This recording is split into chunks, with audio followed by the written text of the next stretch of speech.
It's Kat from Winged Saber Historical Fencing. She had a weird inchoate question, and she wants to ask it. So, now we're going to talk about it. Oh, great. Ugh, I'm in my client clothes. Polo shirts. That's Russ. He's very corporate today. So, what I was wondering about, or kind of contemplating, is thinking about all the different martial arts that exist, and each one has a way of moving that's very characteristic. Hi, camera. I'm talking to you now, I guess. Not the camera, my lovely audience. His lovely audience. I don't know. Words. And if you have experience noticing these things, you can say, by the way the practitioners move their bodies and whatnot, like, oh, that's a practitioner of this style. And so what I was wondering is, you have to have this way of moving your body before you can practice the techniques of your style. And if you're not used to using your body in that particular way, how do you get the capacity to move in that way so that you can do the techniques and perform the style? Is that reasonably That's a great coherent? question. And one of the reasons I'm really excited to talk about it is the underlying highly correct assumption. If you want to perform the techniques of the style, you do in fact have to learn to move your body according to the way the style wants you to. Your stereotypical uncoachable student will point blank refuse to do this. They will stay moving the way they want to move, and they will brain their way around 14,000 justifications for why they don't have to change anything they can do. And then when they get their ass kicked a lot, they'll talk about how the judge is always wrong. But there's something terribly unsexy that solves this. And that's your basic exercises. The same basic exercises you give to beginners. Fundamentals aren't preliminaries, they're fundamentals. They never go away. Now, one of the hallmarks of my teaching is I take people who are remedial athletes who have like no athletic ability, or as Kat used to say from her case, negative athletic ability. And I help them get athletic ability faster than you would without a relentless body mechanics focus. But if you don't have that guy like me in the pocket, or you have a coach who is much, much better at other things because they focus on other things, and believe you me, there are a lot better coaches than me out there. See also, how do you get a sword club? You have beginners fundamentals drills. Austro-Hungarian hussars and hussar drill masters were required to make their big ass shoulder cuts standing with their feet shoulder width apart, toes forward, heels back, every damn day. You think a 20-year veteran doesn't know how to cut with a saber? And yet experience proves that that refresher, that bodily reminder, oh yes, I move this way, not that way, is absolutely crucial. I talked about this with the Making High Guards Easier video. The reason Tai Chi players have this traditional open and close is they're reminding themselves, oh yes, I'm using my spine and my ribs to control the arm. I'm not just yanking with my rotator cuff. This is not just spaghetti in the air. These are whole body movements. So, it's not an accident that we went through just hilarious levels of time taking and detail to put the fundamentals of Arlo up on video. Because if you want to move Radaelian, or the Austro-Hungarian flavor of Radaelian, you need to do these cutting practices. Lasak's cutting practices the same way. You need to figure out, oh, how do I rotate my humerus in the shoulder blade without that being a strain? Not just, okay, I get this, but how do I learn to make that efficient and fluid and powerful? HEMA has a weird habit of being one of the only sports out there where people don't seem to care much about good form. It's really weird. It's changing over time as we mature and discover the people who are consistently top rankers all have very clean form. as opposed to the flash in the pan top rankers who do well for a year or two and then get hurt. But you need clean form, and any martial artist worth their salt constantly returns to their fundamentals, because you know what wins fights? Cleanly executed fundamentals. If my fundamentals are better than your fundamentals, if her fundamentals are better than my fundamentals, that informs every action she makes in the bout. That means every action she makes is higher quality. It's slightly less effort for slightly more oomph. It's slightly less time for slightly more territory. Everything about that basic cut is high enough quality that it constantly gives her a little tiny edge in distance, a little tiny edge in tempo, etc., etc.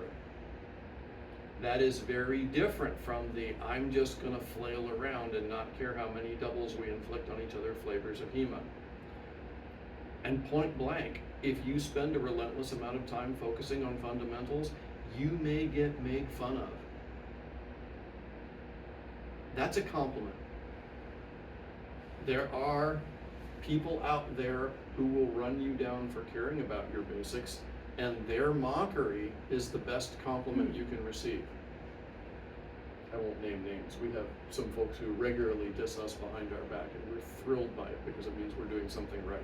Because we know how they train, and the answer is no. The answer is a great big no. So, find out what the fundamental drills are. Now, if you're coming to a manual with a small study group and you don't know what the fundamental drills need to be, you have the internet. Go talk to somebody who studies this same source and go, what should my fundamental practices be? If you're doing Fiore and you haven't learned how to do all the sword turnings, probably you should get good at the sword turnings before you start really combining them into complex techniques. If your lunge sucks bilge water through a cocktail straw, maybe you need to go look at what good lunges look like and what good form should look like, and actually spend the time to get good at that. And I can't tell you how many people there are who have greatly improved their bouting performance simply because they made a minor change to a fundamental action that was better, faster, stronger, less effort, and they took the time, just 3 or 4 days in some circumstances, to wire that in so that the good habit was the go-to rather than the sloppy, craptastic, I'm just gonna haul off buffalo habit. Boom. Anko Dobringer, or the Dobringer Fechtbook, talks about what a direct cut looks like. It's the same direct cut we use in modern Olympic fencing. It's been around for 600 plus years. If you ignore it, your longsword fencing is going to look like ass. If you do a good job with it, your cuts are going to look really, really good. And the position from those cuts will put you in position to do all the other cuts. It's so much easier to do Twerkhau from here than from here. Yeah, my tip's already out there, so pop. Easy peasy. This is a little tiny Molinetto Ristretto. Cut one false edge. Even in our system, which doesn't do it, I could make that happen if I was confident that I wasn't going to eat their blade across my midsection in the process and double out. So, that's the answer. Unfortunately, there isn't a nicer answer than go do your fucking basics, scrub. Well, get good. But you get good by bashing into your brain with a sledgehammer if need be. It is about the nail. Internet callback. Go work your fundamentals. Especially if you're working solo, 1/2 to 2/3 of everything you work on needs to be a fundamental. It's not an accident that modern Olympic fencing classes are literally 3/4 footwork and 3/4 very basic footwork. I can't tell you how many clubs we just ate for lunch because I had an Olympian for a coach who insisted that we get that footwork absolutely clean and insisted that the basic blade work be absolutely clean. And the fact that we were fencing a lot of guys who were club fencers who hadn't put in that level of diligence They had worked just as hard, but they didn't have somebody forcing them to be diligent about their form. It meant they gave away openings all the time. It wasn't virtue on my part or my teammates' part. It was the fact that we lucked into somebody who was willing to hold our feet to the fire about getting it right. And the club guys were figuring it out as they went and didn't have the advantage of somebody like that. They had somebody who had fenced foil in college 20 some years ago trying to remember what he was taught and doing his best. And good for them. That meant we had lots more sword friends. For real. Totally great. But if you're starting a group, get your form clean. If nothing else, you'll look pretty. And if you go down in flames but you look pretty, at least people will enjoy watching you on video while you're somebody else's highlight reel. But skill's a different factor. First, get the movement skills you need so that when you try to perform the techniques, you're not trying to do Twerhau from here. This is a suck position to do Twerhau from. That is a much better position to do Twerhau from. For saber, if my second looks like this, my thrust by glide is going to be absolute ass. My second needs to be here. That tip needs to be pointed at their hip for the classic Italian second. It can be lower for the Hungarian, it usually is. But the angles matter. For the people who were looking at my hand going, wait, that was septime. Yeah, if the leg was a target, I was about to get victimized because I wasn't actually protecting my lower leg, was I? All right, that's the deal. Cool. I've talked a lot, so I'm gonna go turn off the camera. All right. Well, thanks. Thanks, everybody. Go do the thing. We've got more videos and content coming, so if you liked what you saw and it was useful for you, please stab the like button, /subscribe, and punch the little bell icon so that you're notified immediately when new content comes available. Thanks, and go do the thing.